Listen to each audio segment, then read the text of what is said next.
5 people are going to start arriving. Excellent. Susanna, hello. Anna, Dawn, Susan, great to have you with us. Thank you very much for joining us today.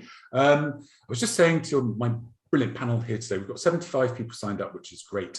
I'm going to do my usual thing, which is it would be so much nicer for us all to be in a fantastic conference room in a lovely 5-star hotel, looking forward to a glass of wine after this session. As we are not, we have the wonders of Zoom instead. So this is what we will be doing for the next hour. If you are watching this on demand on YouTube, I know I say this every time, it's very boring, but please like and subscribe. It helps to get recognition for everybody in our industry. So if you're watching on YouTube, like and subscribe.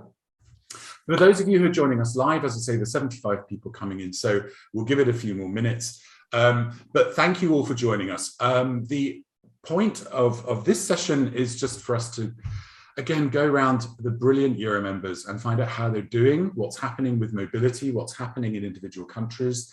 As most of you know, we kind of started this process with individual one-on-one interviews, which has been amazing and kept everybody really closely together. So we're now doing it on this panel basis because I think it gives a wider experience. We were just saying before the call, you know, you're all in touch with each other. You're all in touch with your colleagues. This has been one of the most amazing things about our industry throughout this extraordinary 18 months, has been how connected we all really are and how much we value those connections and how much we also value getting together. Sibyl. So I'm going to introduce you to my fantastic panel today. I have Marco Previero, David Gilmartin, Maria Kouris, Jeremy Berthoux, and Stuart McAlister.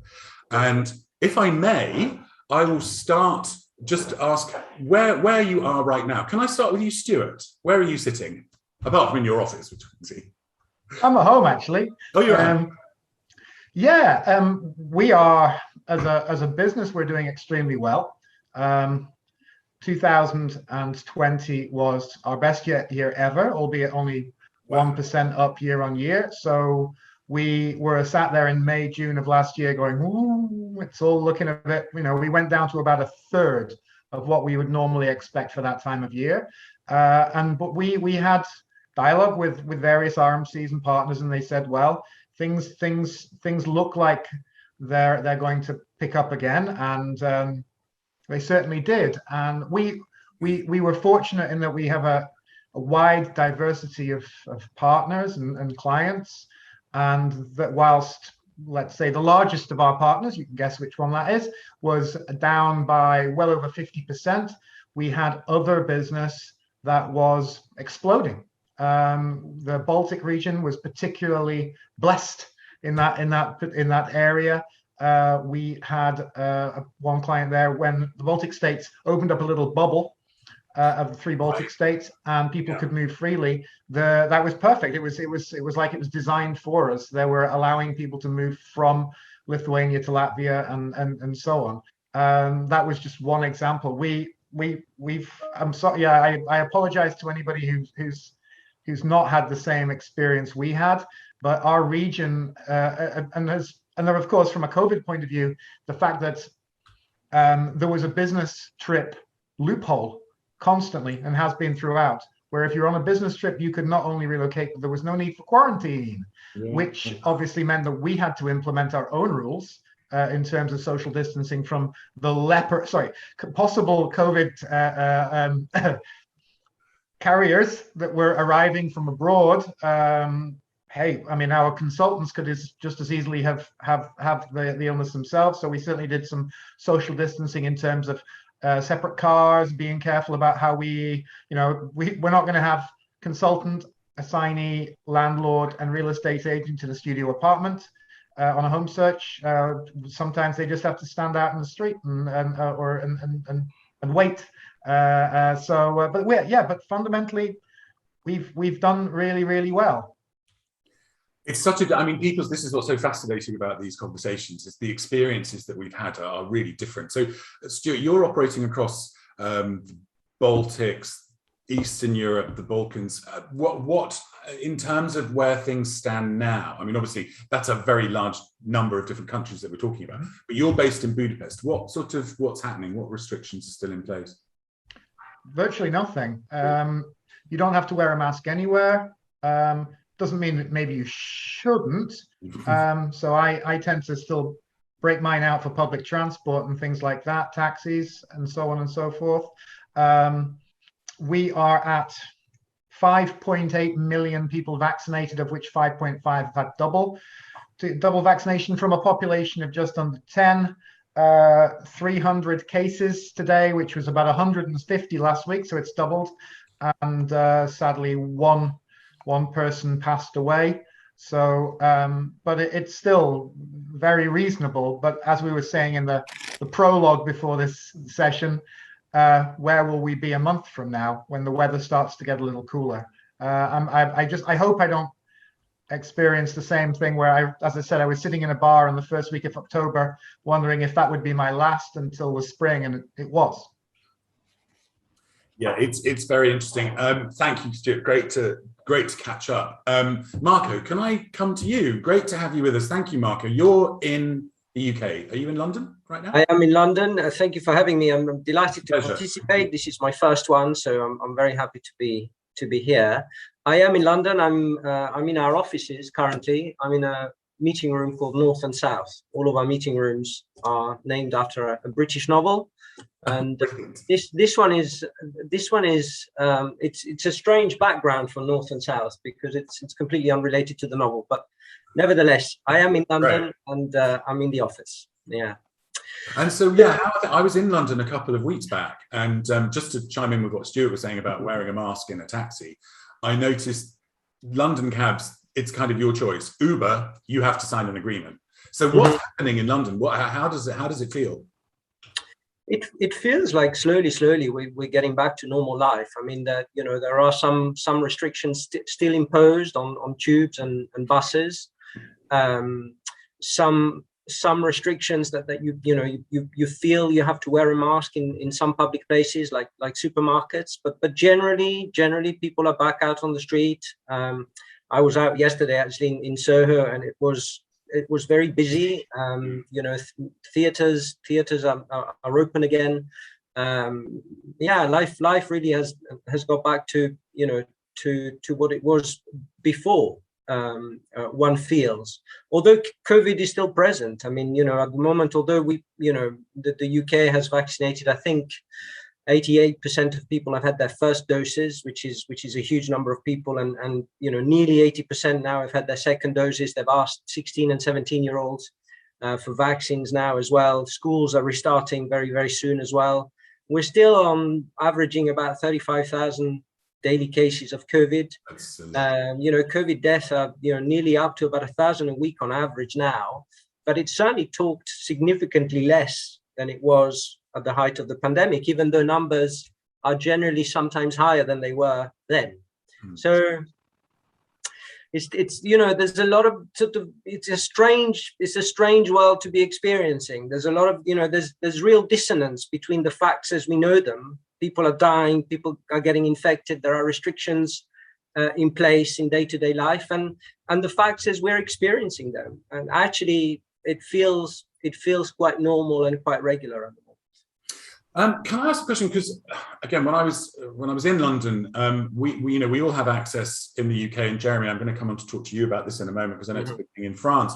We've all got access in the UK to the NHS app, which allows you to prove your vaccinated status, and you then, you have the barcode, and you can use it in bars and restaurants and to get on a plane. I wasn't asked for it once in any restaurant, any museum, anywhere. Have you? Is there any evidence of this being used in the UK? Not from my perspective. I mean, I haven't been asked for that particular vaccination certificate anywhere. Obviously, we have test and trace, so you do have to register whenever you go into a restaurant or whenever you book somewhere. The presumption is that they are registering your name and would contact you if you happen to be sitting next to a person that that is diagnosed positively for COVID. But that certainly hasn't happened to me in the last 18 months, even though I do register on a frequent basis whenever I go out. Very interesting, because again, I was asked in one restaurant, it was absolutely fine, just come in, sit down. In another restaurant, it was please make sure you use the barcode, please make sure you use the hand sanitizer. It's like it's being left to individual decisions, right? Yeah, that's right. Jeremy, can I come to you? Because I mean, I know you're in France. You're in Lyon, right? Absolutely. How are you? And how are things? Well, I'm good. I'm good. Things are looking better now in France than they were a few weeks ago. We're actually at the end of a fourth wave of COVID. Yeah. That was not particularly hard because of the vaccine coverage in France, which is quite extensive. Not as extensive as the UK. I think we're about 77% of the population being vaccinated, with the vaccine being open to 12-year-olds and up, as of a few days from now. School started yesterday, and all schools are open, with very little restrictions there. Obviously, there is a health and sanitary process in case of contamination and so forth, but all in all, life is almost back to normal inside the country, except for what we just discussed about the UK, which is the app. There's my vaccine passport, the infamous pass sanitaire, as we say in France, which is used. It's being fully implemented as of 3 weeks ago now, and it is asked of you in a restaurant. So you have to bip your QR code every time you enter a restaurant. There has been some uproar against this. I mean, it seems that if you separate the French people from their restaurants and bars, then you're up for trouble. But all in all, it's going well. There is a fringe part of the population that obviously is linked to conspiracy theory, that will not accept the QR code, that will not accept the vaccine. But this is really a minority of the people right now. One note is that, well, France is very diverse, and it has overseas territories which have been particularly hit by the fourth wave. The situation is very dire in the Caribbean, in the French Antilles, as well as in Tahiti. Sadly, I couldn't report from there, but the situation is quite dire there, and mainly because the vaccination status isn't as good as in metropolitan France.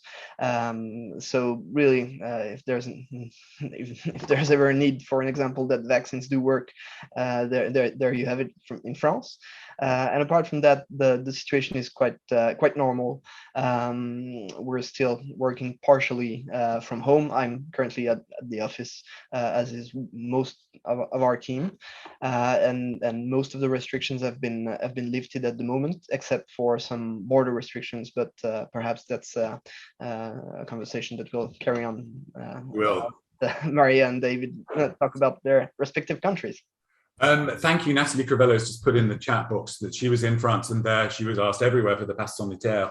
So is that for getting on a plane, booking into a hotel, going into everywhere? Yeah, museum, restaurant, everything.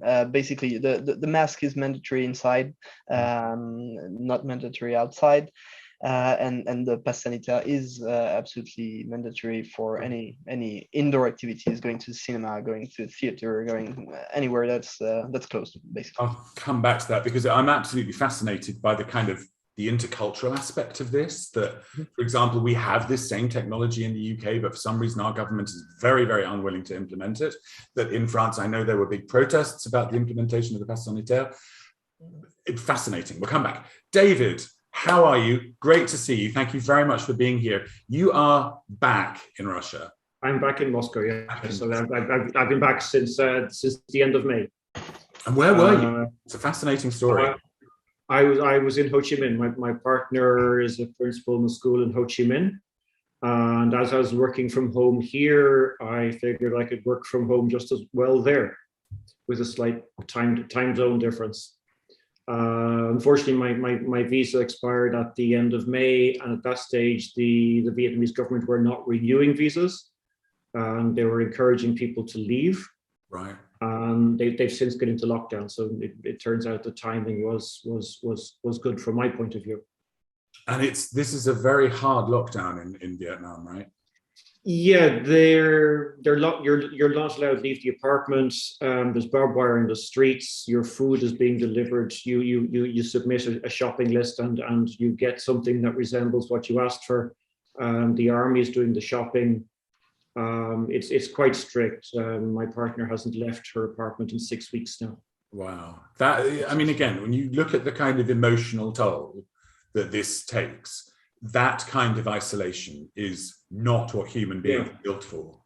I think especially the difficulty is, and the difficulty that many of the families down there are having, is that Vietnam kept its borders quite closed and kept the COVID out. Yeah. But they didn't make any preparation for what happens when it gets here. So the Delta variant arrived and they didn't have any vaccines. There's still a single-digit vaccinations. Reading Sharon McNair's weekly report, vaccinations are still in single digits, but they are now securing vaccines. But as many families have decided to leave because they said, we stayed here and we trusted you to keep us safe, but now that the COVID's here, you guys haven't secured any vaccines. So many families are heading out. Many of the international families are leaving. It's back in January, February. The governmental response has just been so diverse. And I talked earlier on, and I do want to talk to you about Russia, but I talked to Laurent Christabert, who's based in Vietnam, and he was saying then that, yes, the borders were completely closed, but he was going, this is when we were in lockdown, but he was going up to Da Nang, to the lovely resorts up there, because the government was encouraging people to use domestic tourism to keep that part of the economy afloat. Fascinating how But so sorry, Dom, before we talk about Russia, just to understand, David, if there was such a strict lockdown, were the cases increased? Like there was a lot of the pandemic. Cases were almost zero in Vietnam up until late April. And late April, a religious group got together because gatherings were banned. A religious group got together, and that just went out into the community. That's where it started off. It started off at 5-6 cases a day, and now it's up into thousands of cases a day. And they weren't prepared. Same as India, they didn't have the oxygen, they didn't have the vaccines. They thought they were safe, unfortunately. So it's quite tough. It is quite tough there now. I'm talking to people in Vietnam every day. It's tough. It is tough, and that again lends itself to a whole other issue, which is certainly being discussed a lot here in the UK. Is we are going forward to do booster jabs and inoculations across the autumn. Is that ethical when so many countries in the world do not have access to single jabs? So it's very fascinating. So tell me, David, what's happening in Russia? How are things in Moscow? It's almost the polar opposite. Russia is very open. We're officially required still to wear masks in the metro, on transport, in shops. An informal survey says 30% know how to put a mask over their nose, another 20% can put it over their mouth. Even the guards in the metro aren't wearing the masks anymore. They've got the masks under their chin. So once I'm in public, like in an enclosed space, I put the mask back on, and that's at this stage. It's just habit to put the mask on. You don't wear it without it. Yeah. But the situation here is that, like most of the countries, we're now in the third wave, and the peak seems to have come down this week from last week. So new cases in Russia is at about 18,000 a day, but we're at the highest death rate. The death rate is at its peak of 800 a day. This is the highest it's been in the year and a half. And that seems to be because it's no longer just Moscow. It's spread the whole way across the country.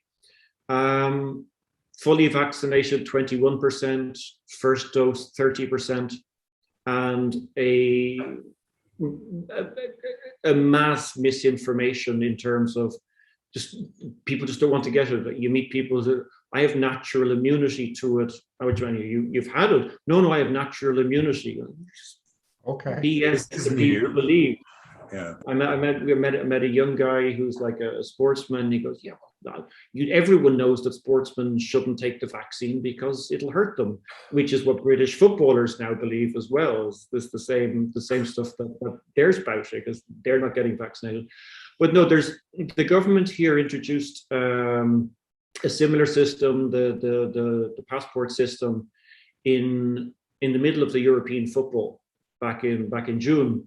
And unfortunately, it didn't all peg together. I was saying to you last April that we're technologically very forward, but basically the information wasn't coming from the clinics into the government system, so no one could get their passport. So for the EuRA Cup finals, there was 3 of us in the pub and 50 outside looking in the window because they could not get in. And the owner was quite adamant that no, like I'll be fined and closed down if any of you come in the door. We'll serve beer out to you, but you can't come in. So eventually that got cancelled because there was so many people weren't able to get the code, the QR code. There is a thought that they might bring it back in now in September. We thought they would bring it in on the 1st of September. That hasn't happened, but I don't think they're going to get people to vaccine. The numbers have increased because back in June it was less than 15%. So we have now got 30% with first dose. But there is just a general, I don't want to use the word apathy towards it, but it's just, who cares? It's like, if I get it, I get it. No one's really taking precautions anymore. Again, I just think that it's fascinating, the cultural aspects to this, how societies respond as societies. I find it fascinating. A couple of comments. Thank you, Tracy. The French pass becomes an EU pass, and we can fly with that across the EU. And certainly the UK one, they've said the same now. And Javier Singh Chada, thank you very much. He said, listening to David talking about Vietnam, it seems very clear that keeping things closed is not the only action item for governments or us. We need to be prepared for any type of eventuality and find a way to sail through them. And certainly that's what the commentators are sort of saying here in the UK is we have to live with this in some way, shape or form that can control it. Maria, it is always lovely to see you. We've spoke several times, and since we last spoke, things changed quite dramatically for you. COVID-wise, fire-wise.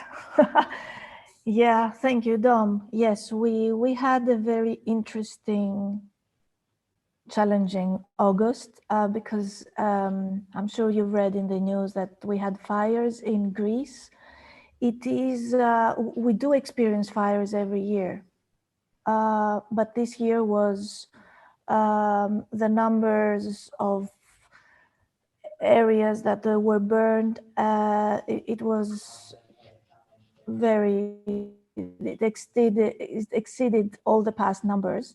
And also it hit close to Athens, where we had our office.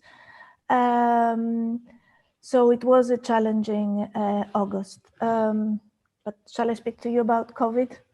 Yes, please. I just want to, because I was, just to give the personal context to this, I was watching the news, and that was the first time I'd seen that the fires were in Athens, which is rarer.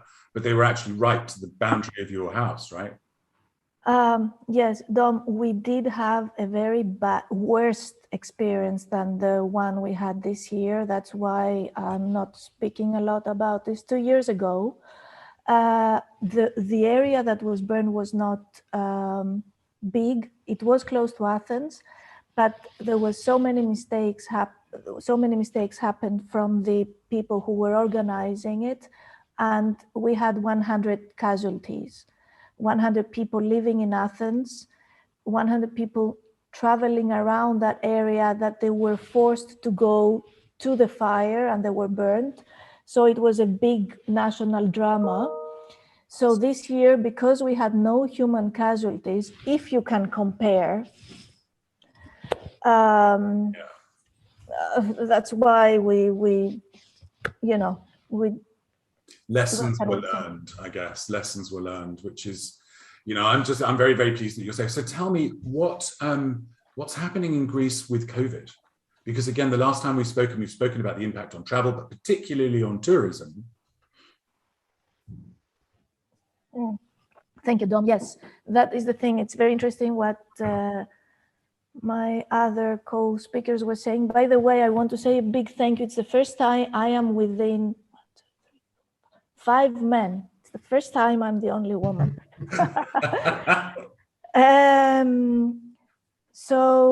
Yes, Greece. It's a little bit different than, well, I think with Jeremy, we may face a similar situation, and with Stuart. Anyway, we were open because of tourism, because we, as you know, we are a tourist country, you know what I mean? People come here for tourism. So we opened up the borders, we opened up everything, we uplifted the restrictions, and everything was like, not like before. There were, of course, some restrictions in traveling, but we opened the borders and we did allow people to come in. It was a lovely summer. Like tourism went well, but cases have risen a lot during now that towards the end. So we are expecting a lot of measures. Like we have a small local joke that let's hope that tourists will not go away because they will punish us. I feel that the whole thing is going into two speeds. As we say in Greek, I don't know if you understand please don't interrupt if I'm speaking to Greek here. So two speeds is business and leisure. So we feel that in business, things are progressing. We do have a lot of people coming in big projects because the government has also initiated a lot of new products like tax incentives. Now we're waiting for the digital nomad visa. There is this technological hub in Thessaloniki where Pfizer has come. So we do experience an increase in our industry, in mobility, which is a strange thing in comparison to how COVID is going. On the other hand, leisure-wise, the government is imposing, and we're expecting more measures because we're experiencing more and more places where the music is forbidden, where people need to show the vaccination certificate in order to go into places for leisure. So if you're not vaccinated, you cannot go interior in a bar and have a drink. We do face some local lockdowns, but it's not a lockdown anymore. It's not a lockdown where you have to stay in. It's just a lockdown with a lot of measures like 11 o'clock, you have to be home. You cannot listen to music in open spaces. You have to wear a mask even if you are in an open space. Wow. But generally speaking, interior, you have to wear a mask and you have to show a vaccination if it's for leisure. Otherwise, you can go. You have to show some proof that you are not a PCR test. Right.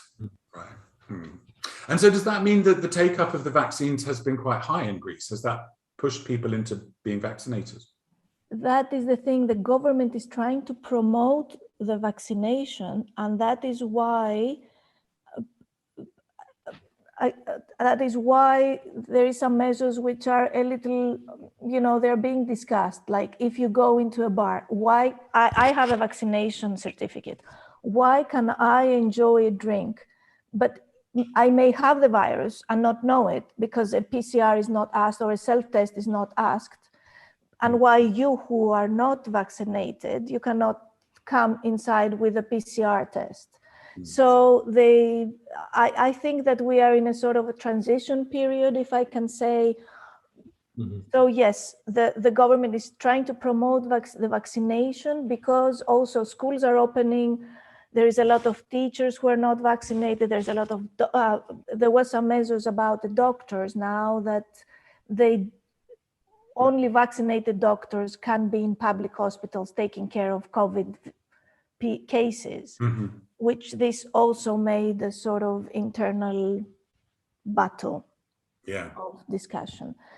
So yes, schools are opening, and there is another wave that we're waiting there. But I wanted to say something which for me it's interesting. I'm going to take 2 minutes of your time, but just to show something very interesting that happened was that we are a very religious country. So a lot of religious people said that they are against the vaccination because this is not God's will. And there is another distinction, another battle on this in the Greek society. So this is something that I found very interesting because a member of parliament came out these days and told the story and said, and spoke to the religious people of the world and said, look, let me tell you a story. There is this priest and he's in the church and the church is being flooded. So there's a lot of water and there is one firefighter and comes in and says, please, priest, come out because I'm going to save you. And the priest said, no, this is my place, this is God's place, and I will stay here and I will be saved by God. Then the flood goes, more. There's another firefighter comes in, says, let's go, we don't have enough time. He says, no, I trust in God, I will stay here. The third time, again, when the water is up to here, the firefighter says, please come, we're gonna lose you. Anyway, the priest dies and goes to heaven and goes to God and says, God, can I please ask why you didn't help me? Like, I was there, I believed in you. And God said, my son, I helped you. I helped you 3 times. So that's what she was trying to say, that's why we have the vaccine. It's not against the religion. Don't take it this way. It's a weapon. Even if you are very religious, don't think that it's... So guys, I know that I'm talking about a very sensitive thing here, but it was very interesting that the member of parliament spoke about this in public. So I wanted to share this with you. Again, it comes down to that fascinating conjunction between politics, religion, individual societies, individual rights, cultural imperatives. I mean, I remember you saying to me, when we were speaking a while back, that the Greek Orthodox Church has a lot of influence, and that's the case in many, many countries. So it's, again, just fascinating. Thank you for bringing that. And I'm very glad that you're okay. That's very important. Stuart, can I come back to you? Again, you're working across many different economies. How are things? You said you'd had a fantastic 2020. Is that uniform across everywhere you're operating? How's it going? Where are things with your industry? There are definitely hotspots. Again, access to the region is pretty good. I checked with our Polish guys, Czech, and Austria as sort of 3 sort of sample locations. They're all very positive. Czech Republic particularly is doing well. Business as usual. Infection rates are low. They're at whatever it is, 0.95 of the whatever the one in 100,000 or 100 whatever the thing is. So they're hovering around the point where it's okay. But yeah, everybody's very busy. Everybody's telling me that they're still employing some kind of restrictions in terms of social distancing when delivering service. But they are very much able to deliver service and taking a pragmatic approach in terms of, I mean, I recently got into the situation of, well, how do I protect my staff? So we're still operating max 2-3 people in the office on any particular day. I also decided to take a survey and ask, well, who's been vaccinated? And then I thought, well, have I got the right to ask that as an employer? Good question. Sensitive medical data. Yeah. Almost everybody shared with me. And then quietly 2 members of staff, both very young, said, no, I've not been vaccinated yet. One was vaccine hesitant, had a brother who was a chemical engineer who had decided that there was reason for concern. We had words. I gently, as best I could, encouraged that person to be vaccinated. And then another who simply said, I'm waiting to see what happens. And I said, well, with the Delta variant, the fact that you're 25 is no longer your protection. As I read from somebody who was working in a COVID ward in the United States. The Delta variant is something completely different. It's not like it was last year. And just because you're young or even a child, and again, I'm not getting into advocacy of vaccination or not. It's going to be the worst illness you've ever had. Was the phrase I read. It was interesting. I've managed to travel now, and you know that I traveled to Malta, but I'm going to tell you another travel I managed. I managed to go to Austria. The border is completely open inbound to Hungary, so Schengen is working fully between Austria and Hungary that direction. In the outbound direction, you are tested or asked at the border. There is somebody there, and they say, okay, show us. And they have Austria is doing a thing called the 3Gs, which is getestet. I know my German's terrible, but all of them start with a G, and it's not to be confused with 5G. There's no chip being inserted. That's the other conspiracy theory. 3G, yeah. And basically it's vaccinated, tested, or recovered. And again, I've got this is the Hungarian version. Mm-hmm. And as you can maybe able to see, you've got three choices. It's either EU vaccination certificate, EU test certificate, so a PCR test, which you can then have uploaded to your app, or proof of recovery, obviously through antibody testing, so that I know that theoretically you've got 5 months after having recovered from the disease, maybe longer, where depending on your own system, that your antibody level may be sufficient, and you have to show one of those three. And we had to show it crossing the border, and then also checking at the hotel, and then every time I enter a restaurant, and also in the restaurant there was a contact tracing. It was a piece of paper, it was a manual form that had to be filled in, but every time I had to do that. Well, then again, there were also 2 cafes I went to and said, do you need to do the contact tracing? They were like, it's up to you. And then so it was being applied in a mixed way. Masks in shops, which is not true in Hungary. That was interesting for Austria. And I actually have a question for the group. I'm planning to put on a mini conference next month. Am I mad? Am I putting people at risk? Should I mean, obviously everybody's an adult and it's completely voluntary, but I'm going to probably end up with about 12 people sat around a table in Vienna, 1 meter distance separated during the meeting itself, but I can imagine that'll go out the window during the evening. Everybody, of course, I'm not going to have everybody sign a disclaimer, but I have written it in the invitation that you attend at your own risk, but I'm not asking people if they're vaccinated or not. Is this irresponsible of me? Raises a very, very interesting series of questions about where liability sits in terms of events. I mean, we're going through this at the moment. Our app that we use to run the EuRA, the big EuRA events, they've actually come up. I mean, it's an American company, so they've come up with a 62-point waiver selection program.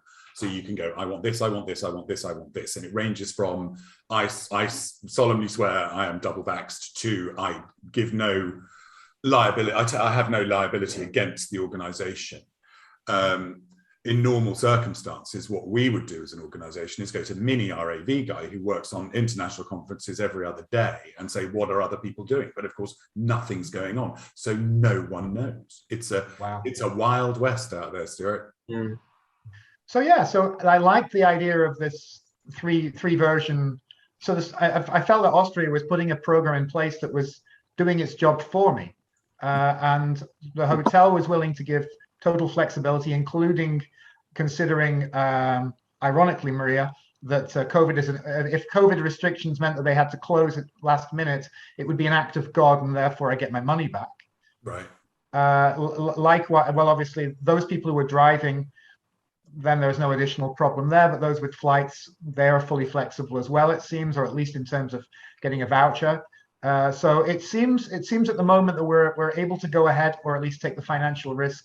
So this was really more a case of how do people feel? I mean, you mentioned that the proposed one-day meeting for EuRA at the end of September, the feedback was strongly against. So far, I have, well, from what would normally be a 20-25 person conference when we traditionally would have our own conference, we're about half that. So which is about 50% take up.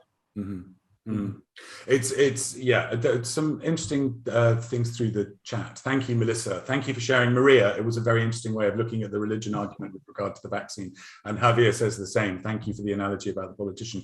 Natalie says, in the Netherlands, a lot of young people do not want to get vaccinated, and therefore the Netherlands has the lowest EU vaccinations rate. I did not know that. Thank you for sharing that, Natalie. And Melissa, on terms of events, there are several large conferences happening in the US this fall. The SHRM conference, the WRC conference, among others. It'll be interesting to see what happens. And that is very interesting, Melissa, because again, we're talking about the US, where liability is very clearly within, legislative structures. How that's we're talking with both of those organisations about how they're going forward with events.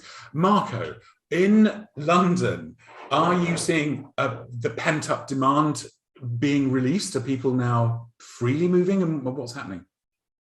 I think so, and to a general extent, we have been since the end of the first lockdown, because of course the moving industry had dispensations and people were able to move house, and although it happened slightly more slowly and with greater logistical difficulties back then, we are certainly seeing signs of confidence returning to the market, certainly on the letting market and the sales market, which is ultimately the main market in which we operate. And we are, for sure, we're seeing a continued journey back to normal. Rent values have clearly now bottomed up, but we've seen actually a raise in rental values in prime and super prime London over the last couple of months, after an annual decline of nearly 10%. But I think there is a strong sentiment in the market that rental value will now begin to nudge upwards again during the second half of the year, and that's predominantly driven by supply and demand.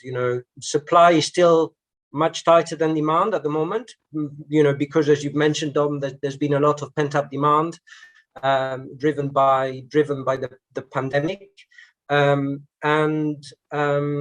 the sales market has been possibly more active than it's ever been, and so that has a knock-on effect on the letting industry as well. We're sort of grappling with a couple of trends in the UK, which are often called a race for space. So this sort of drive for people to base themselves slightly outside of London or into slightly larger properties because of the increasing trend of more flexibility in the workplace and working from home, and this push for a return to the office, which gets mixed reviews. But numbers are up for sure. Companies have continued to move and are moving more and more people to the UK. It's difficult to tell whether it's as a result of increased business confidence generally about the need to move talent in specific location, or whether there is an element of pent-up demand that's at play as well, as we were discussing earlier on, Dom. But certainly there's been a couple of survey out recently, one by the Institute of Chartered Accountants in England and Wales. That's sort of the main institute of sort of business accountants here in the UK, which indicates that business confidence is at an all-time high, and it's an optimism that's shared across sectors. Certainly from a GDP perspective, we're now probably about 2% less than we were pre-pandemic levels, after a drop of about 24-25% in April last year. So certainly output is back up to pre-pandemic level. Business confidence generally is up. That survey seems to suggest that's the case. And another survey recently out by KPMG, one of the main firm of accountants here in the UK, who I think surveyed some over 1,000 chief executives of company with turnover over $500 million, again suggesting that about 60% of them were confident about the global economy generally. Of course, we have to balance that with some caution, because we don't know what we don't know. And I think if COVID has shown anything to us over the last 12 months, is that sometimes there are unexpected turns on the road ahead. But I think there's a different attitude to the virus for sure. I mean, as I was mentioning here in the UK, infection rates are as high as they've been for a while, and possibly as high as they were last year at times when lockdowns were implemented as a result of those infection rates. And yet nothing is being done about them now. So there is confidence about the vaccine, and generally confidence that, that business can resume to a more normal level despite COVID. But, we'll see. Thank you. That's fascinating, and it does. Again, it comes back to this huge debate around when and how do we live with this, as an ongoing thing. Jeremy, in France, what's happening with Home Conseil? Are you seeing that pent up demand coming back? Definitely, yes. 2021 is a better year than 2020. I envy Stuart for many reasons, and 2020 is one of them. But yeah, definitely, business is coming back, coming back to normal, or at least that's my hope. The year is kind of strange, and I think the good results that we are seeing here is largely, as mentioned by Marco, due to the higher level of trust in business and in the economy in general. But we're not still there yet, from my perspective. There is still a great deal of uncertainty linked to not the vaccine, but to the state of the pandemic worldwide. We're very dependent here at Home Conseil on international business and international mobility, which is quite frustrating in the current context. There are still border restrictions implemented. Most of Africa cannot enter France easily. Most of Asia cannot enter France easily, except for maybe Japan and Korea to some extent, Taiwan as well.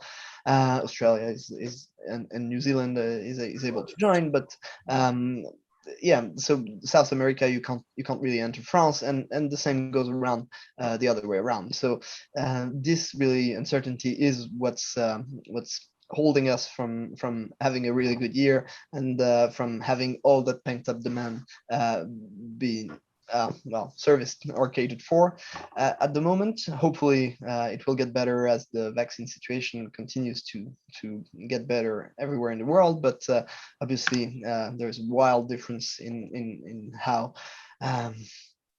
first world and third world countries are handling this, and well, the Delta variant is a result of that. I mean, if you let the pandemic run wild, you'll get the newest variant in town knocking at your door any day soon. So really, we're in that entre deux, as we say, between two states of being hopeful for the future, but not knowing when the future will happen. So, I hope I can attend WERC, for example, but at the moment, French nationals are barred from entering the US. So we'll have to see. And my personal prediction is that 2022 will see a return to normal. Hopefully, Seville will be a normal conference again, and we'll be able to gather and not have to I'm knocking on wood as well. Yeah. to do those digital sessions, but then again, wishful thinking. We will see. It's what's so extraordinary, and it's so great to have you all here to talk about this. I mean, we're all looking at the certainties that do exist in a world of uncertainty, which is just fascinating. And so, David, how are things with Russia, with the economy, and with Troika? How are you doing? Oh, very well for the last few months. What initially happened was that Russia more or less instigated a no-fly rule. Right. So it was very difficult to come into the country. So at the early stages of COVID 18 months ago and up until about 15 months ago, it was very difficult for anybody to come in other than Russian nationals. And then sort of country by country, depending on the COVID status in each country, they would come off the no-fly list. So the US opened quite early, the UK quite late. There's a lot of politics involved as well as COVID involved. So Germany opened up quite early, initially for existing work permit holders, and then later for new assignees coming in. So it took quite a while for new assignees to start arriving in. But since mid-May, there's been an absolute explosion. I think it's a mixture of pent-up demand, or let's say mostly pent-up demand, and a number of new projects that we're working on. But we've been flat out since mid-May, sort of ticking along until then, and a massive increase since then. Wow. And we're talking about the question of the vaccination passport, and you're vaccinated, or you're recovered, or you're tested. Same as Stuart. I'm vaccinated, but I'm vaccinated with Sputnik. So I had to go and get my PCR yesterday to fly to Dublin because no one recognizes Sputnik in Europe. Well, Hungary does, I think. That's right. But very few of the others will accept it. So I am vaccinated, but it doesn't matter because politics. So it's all been a leveler, but not enough of a leveler. That there's still a lot of stuff for us to get over each other. Now at the same time, if you're coming into Russia, they're not asking for vaccine, because then no one will get in, because Russia doesn't recognize any of those vaccines. Oh, right, again. It's reciprocal. You recognize us, and we'll recognize all of yours. Sure. So, but it's not pushing up any barriers by demanding a vaccine. You have to have the PCR test coming in. That's a requirement, I think, for everybody coming in. But the vaccine isn't a requirement. But business is very busy, and it's true again, as Stuart was saying, throughout the region. Kazakhstan has taken off quite unexpectedly. Azerbaijan is ticking on, but at quite a low level. But that's not just pandemic related. Since oil quietened down in the country, it hasn't been a massive location. But no, we're very busy over here. It's in Moscow. It's also a number of projects going on in the regions, and a couple of projects going on in Kazakhstan that we're happy to see it back. We're very, very happy to see it back, and very happy to be busy again. I'm glad to hear it. And I mean, just that was very interesting. You said about, obviously you have to have your PCR test to go back to Ireland. Would you be, I mean, is it logistically possible that you would be able to get a different vaccine in Ireland, or are you not meant to mix them? There's various theories on this. I was actually talking to some people, but if I was going to stay in Ireland for 3-4 weeks, I would actually consider it. Yeah. But the Sputnik seems to be as good as any of the others. So maybe to get a booster shot at some stage in the future, but is that morally correct, etc. But I was actually talking to people last week about this. Should I get the vaccine while I'm in Ireland? But the only problem I have is that the vaccine passport isn't recognized, but I am vaccinated and as well vaccinated as anybody else. So there's no need to take any extra steps, but I did have a good think about it. It's the politics. Maria, go on, please. Sorry, question again. If you want to do another vaccination, is there a medical advice on this? Like, for example, if I want to do Pfizer, Sputnik, Moderna all at once, can I do it? Will they let me do it? Is it a personal initiative? Most countries, they're allowing you to mix two. I was actually looking at Finland this week because my other son is moving to Finland next week. And they're allowing you to have a mix. Yeah, he's going to his master's in Finland. Correct. And they're allowing you on their entry forms that you don't have to have two of the same. You can have a mix of vaccines. I think a number of countries are allowing that, and allowing you to have the vaccine passports as long as you've had two. They don't seem, and there's two of the approved list. They don't seem to mind.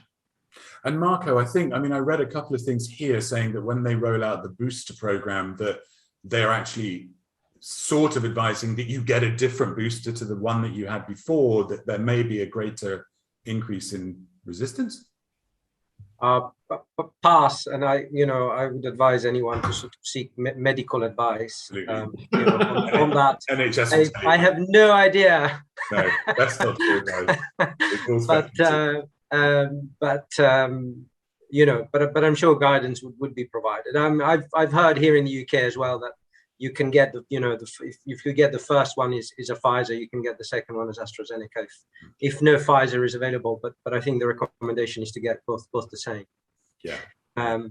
As to the booster program, I don't know, and I wouldn't, Still a matter of question. I wouldn't want to comment on it. No, exactly. And Marco, you make a very good point in terms of when to find yourself as a destination services provider giving medical advice. And it's amazing the questions that we've probably all been asked, and I've started very carefully thinking, hang on, is this a question I should be answering, or with a massive disclaimer? Yeah, no, we always point people towards the government guidelines here in the UK, which actually, unlike the current government, actually are really quite clear and helpful. So the guidelines in the UK on the website are actually usually pretty good and pretty comprehensive and very clear. And we never opine on those matters. We always tend to guide people towards government advice on that, and for them to make their own mind up, or indeed their employers to make their own mind up, because ultimately, we engage with people that are employed by companies that have a presence here in the UK and should have an inherent interest in what their employees do or don't do in terms of following the guidelines. Absolutely. I think it can be confusing to get different advice. I was given, my first dose was the version of AstraZeneca that was not approved by the European Health Agency. And so therefore I wasn't allowed to travel. And now our government website says it's very clear, it's been accepted by all of these different countries. I was on Skyscanner booking flights and it said, no, you're not to travel to Malta, Portugal, Greece. David, you were going to say something then. I was going to say something. It comes back to a moral question that Stuart touched on earlier on. If an assignee, an assignee coming into Russia, if he has a work permit or they have a work permit, 2 weeks isolation, and we will not meet you until your 2 weeks is up. But if they come in on an orientation or a home search on a business visa, they can be out on home search the next day, and it is a moral question, which I'm not happy with. At least one of my consultants last year got COVID from a client, right, from an assignee. Wow. Who was traveling back and forth between two countries where he didn't have to isolation either. And it is a moral question, but I can't go back to the client. It's actually, no, we can't deal with your assignees because they haven't isolated, because they're not required to isolate. It's a strange question. Certainly, where the guidelines say isolate, then we insist the isolate, and we're not meeting assignees who haven't, if they're required to. Yes, thank you. I want to extend this moral thing. We had a case where our consultant, we had at some point, the assignees were signing that they are okay and that they haven't traveled, so we can meet them. And the assignee has signed that document, but verbally said to my consultant that I returned yesterday, and he was supposed to be in quarantine. So what do you do? Yeah. So that's, and again, Dom, I need to say something because I'm very conscious of the time. Please, before we close this, we need you to tell us again, please, any future plans for EuRA, just to align ourselves. I will. But before that, can I just ask you briefly again? So just coming back to growth and return to business normality in Greece, how are things with you in Athens in corporate relocations? Thank you, Dom. As I said before, we live in a schizophrenic situation. Like, business is going well. So we knock on wood, because we have a lot of, I feel that clients, they have turned back some years meaning that they do nothing by their own. They do come to the professionals for immigration, but for a destination as well, which this was a fact that some years before, when economy was thriving and when the mobility was very open, we did see that a lot of people did things by themselves, which is normal, it's logical. So again, yes, business is going well, and we see a lot of companies now, also because of the incentives and because of the other things going on in the world, like Afghanistan. People are considering Greece as a place to come. So we do see a lot of business initiatives and new requests as well arriving. I'm pleased to hear it. And like you say, there are so many different factors which drive all of these things forward. But I think one thing you touched on there, which is going to be very interesting for us all to watch in our industry over the coming 2 years, is how the corporates that you serve will start to view the risks of the assignee. And hopefully what will come of that will be the acknowledgement that professional advice, professional services is more key than it's ever been before if you're trying to keep your people. And again, I've always said there is a moral duty on a company moving a family to make sure that that family is not just safe, but also psychologically stable and happy. But Dom, let me add something there. We have seen a shift in the policies of the companies, and I would welcome the other co-speakers to share their ideas there, that the solutions that they're asking from us, immigration-wise, is they have been extended. Like the companies do not only look at sponsoring the application of an assignee, but they're also looking at other more creative solutions like citizenships or based on a personal status of a person, things that before golden or some other solutions that we can find, even if they are not strictly company sponsored. That is very interesting. I think we're going to see a lot of different trends emerge, but we'll keep having these conversations and talking about those as they come up. We are just over the hour. I will give you all a very brief update as to where we are. We had a board meeting yesterday, a board huddle yesterday, and we are planning for Seville. The call for submissions has gone out. If you've got something that you would like to bring to the 700 plus delegates who are still signed up, because so many EuRA members were so awesome that they accepted their credit note, which kept EuRA in existence. You can find the call for submissions link on the EuRA website under the events tab. So if you've got something you'd like to bring to the members, please do. We are in negotiations with our venues in Spain and Sevilla to try as hard as we can to make sure that that event goes forward and it goes forward safely. We're trying to negotiate so that we can bring certainty to everybody, so that by the time we know more about what's going to happen over the winter, what's going to happen with travel restrictions, what's going to happen in Spain, in the UK, in Russia, in Greece, in France, and in Eastern Europe and Hungary, this is all a great unknown. So as far as we're concerned, we're going ahead with everything crossed and knocking on wood that we will all get together in Seville in March, April. Fingers crossed, everybody. Fingers crossed. Fingers crossed. So we're also looking, I have to say, we're also looking at sort of alternatives and not alternatives as much, but if something should shift, that we have a plan B. So we're doing that too. Look, all that remains for me to say is thank you to everybody for joining today, but particularly thank you to this brilliant panel. Thank you, Marco, Dave, Maria. Thank you, Jeremy. Thank you, Stuart. It's always great to have your insights. It's always lovely to see you. Let's hope that the next time we're all together as a group of 6, we will be drinking in Seville. Fabulous. Thank you, everybody. Thank you so much. Thank you so much. Thanks, everybody. Bye. Bye. Thanks, Tom.